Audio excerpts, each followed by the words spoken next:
And finally today, well, we are 2 months into the new year, and I hear Congress and the White House are finally getting close to an agreement on spending that will keep the government running for another 2 weeks or so, which means that in 2 weeks they can have the same argument again, or I guess they can.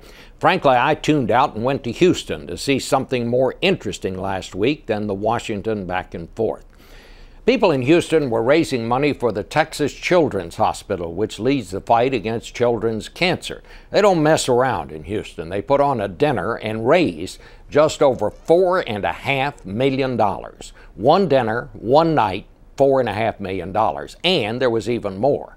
A man named Lester Smith and his wife Sue said they would match whatever the dinner brought in. So he wrote a check for another $4.5 million, which brought the take for one night to $9.1 million to fight children's cancer.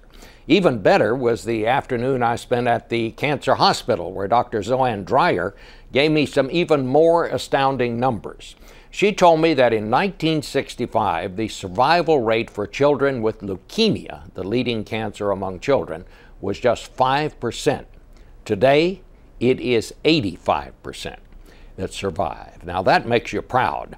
But when she told me why it is so important to keep private contributions flowing into cancer research, that is because government funding continues to shrink, especially for children's cancer. Yes, I said especially for children's cancer. I didn't find much to be proud of there. But it did remind me it was time to get back to Washington, where the priorities may get out of whack, but the argument never ends.